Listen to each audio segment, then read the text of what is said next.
Welcome to another Wealth Coffee Chats. Marvellous Monday. Hope you're well, folks, wherever you are. If you think it's Get Rich Quick, you're in the wrong place. This is the wrong podcast. This is the wrong live for you. Welcome to another Wealth Coffee Chat. Hope you're all awesome and well.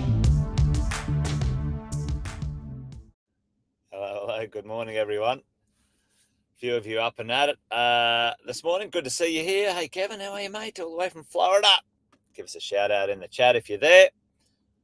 Hope you're well, folks. Good to see you. Thought I'd get going a little bit early this morning and do the do. I got a little meeting a bit earlier today, so I thought we might have a quick chat before I get to that. I don't even have a coffee right now, so that's what's going on there. But hello, morning, Jeff. Morning, James.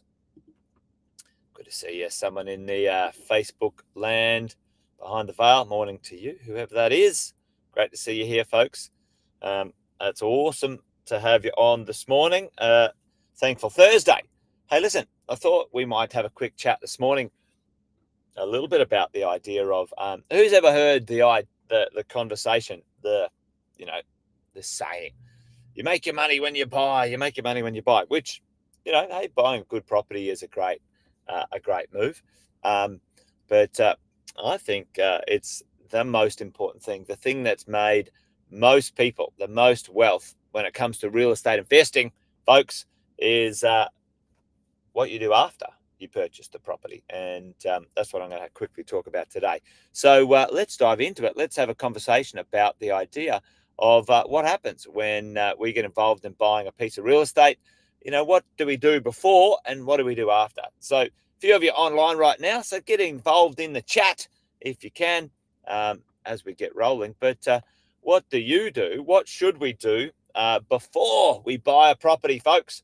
What should we do before we buy a property? It's pretty important to do these things. Let's go through, let's brainstorm, let's have a bit of a look. Because yes, 100% things that you do before you buy the property are important. It impacts the value or your future wealth of that property. So let's have a bit of a chat. Let's talk about, so you should do your due diligence. Well, even let's go back further than that. Let's go back even further.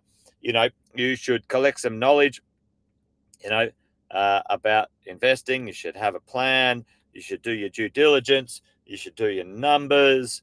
You should, speak to your accountant. Let's say you should speak to your broker. Research and due diligence. You're dead right, Jeff. Research. Et cetera, et cetera. What else would you do? You'd get the property inspected. Maybe a building and pest inspection. You would talk to the property manager. There's lots of stuff you would do when it comes to that property. And certainly when it comes to the plan, my plan is that I'm going to a minimum own this property for 15 years. I'm going to make sure that, I maintain it and et cetera, et cetera, et cetera. So we've got a lot of stuff up the front of buying property, investing in property, understanding a lot of things before the start line, before we even get involved, folks, before we do anything when it comes to property. And, when it comes to buying the right property, negotiate, maybe try and get a discount or, a market opportunity. You might buy before everyone else knows about it. You might buy something you can add value to. All of this stuff, which is brilliant, which is awesome. Very important, big tick in the box when it comes to doing this stuff. Absolutely important. If you buy well, you do your due diligence, that property fits you, you've done some research, the area, the state, the infrastructure, your plan, that should certainly help with succeeding as a property investor. So I think I would give that, I'd call that in my world, out of 100%, I would call that about 20%. I'd call that about 20%. Someone's giving me a quick call right now. But listen, I'd call that about 20%. A very important 20%, folks.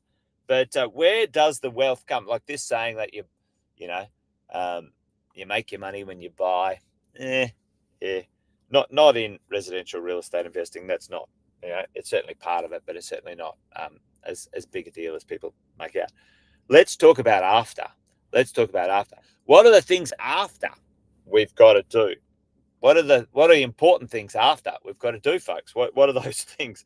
Well, you know, you certainly got to hold the property for the period of time, 15 or 20 years. You got to hold it, folks. You got to hang on. You got to hang on. Like this idea of, you know, Johnny come lately. You know, I'm only gonna I'll buy it and see how I go.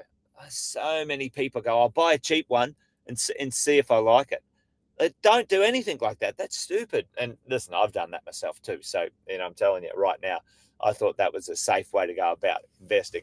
I buy something that kind of doesn't matter and hope it works. Gee, tell you what, man. Hold the property. You know, you've got to go the distance, folks. Like it is called buy and hold. It's called buy and hold for a reason, folks. All right. This is the buy and hold phases. I say to people, listen, get a damn hobby and leave your property alone. Let it do its thing. Now, don't leave it alone completely. You got to, you know, maintain it. You know, maintain that property. Don't let the property, you know, depreciate without being taken care of. And you need to manage it. You need a good manager taking care of your property. Now, those things are pretty straightforward, right? You think, yeah, no problem. That's it. Like, I mean, that's not rocket science, Jason. Not rocket science. You know, what are you talking about? And so, you know, you bought the thing, you've done the due diligence, you've got the numbers, hold on to the bloody thing, and maintain it and manage it. Yeah, okay, fabulous. What is the thing? There's one thing in this after thing that I see blow up nearly every investor that they lose the faith. What do they do? What do they do? I can tell you what happens. Maybe someone, you know, put that in there. You know, if you think you might know what it is, because I can tell you what I see. I've seen this so many times. It's just crazy. And it's got some themes in here. I'll say you know, you're going along. They sell. That's what happens. They do sell, James. Yeah, patience board. But why do they sell? Why do they, you know, what is the number one thing that people who sell or get bored or lose way, what's the number one thing that happens after they buy? They do a lot of this stuff beforehand. You could see over there, they spoke to the accountant, they spoke to the broker, they spoke to the PM. You know, they got some knowledge. They probably had a coach. You know, they did their numbers. They had a coach and some help. You know, whatever. What's the number one thing that I see most property investors? Boom, they listen to the media, and so what they do is they listen and hang out with the wrong people. The wrong people. Now, more importantly, what happens is when something goes a little bit not their way, they ask someone else to reinforce, they ask the wrong people to reinforce something that's going on. And I see so many people get hanging out with people who aren't property investors, asking an accountant, oh, is my property working? When the accountant's not a property investor and they're not wealthy, all right? You know, they listen to the media spouting fear and ignorance. Oh, the world's falling. Oh, your interest rates are gone up. You should sell, you know. And, you know, they talk to someone else who's going, oh, yeah, I'm having a tough time. Yeah, no, I should sell everything and whatever. They talk to the wrong people and they hang out with the wrong crowd. Folks, this thing is about going the distance. And who's ever heard the saying, your net worth is equivalent to your net work? What's the network of people? What's the net?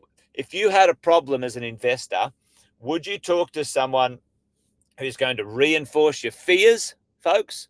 Or would you talk to someone who's going to reinforce the decision you made and you're heading in the right direction? And also someone who wouldn't piss in your pocket if you weren't, right? Who do you talk to? Who do you ask? Who do you listen to? And I can tell you it's the number one thing that I've seen after 20 plus years of sitting down with tens of thousands of properties investors. They listen to the wrong people and they ask the wrong people the wrong questions because they don't want to hear the answer, or it's a little bit hard. They prefer to hang out with, let's say, people who are, complainers or no-hopers, or, someone who's saying, come on, mate, sharpen up, knuckle up. This is not going to last forever. You might have to go without for the next 6 months because your property portfolio needs a little bit of extra cash. And when rents go up, and they're bloody going up like crazy, and the interest rates go down again, you're back in the money, right? You didn't buy this, oh, listen, I'll only hang out when it works, and it's working, or it doesn't get hard. Well, yes, sometimes there's real stuff you've got to navigate. That's why you speak to the right people. But anyway, does that make sense?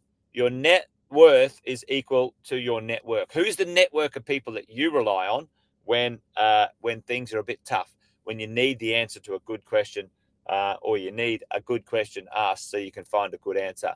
Be careful of that. Be careful of who you ask.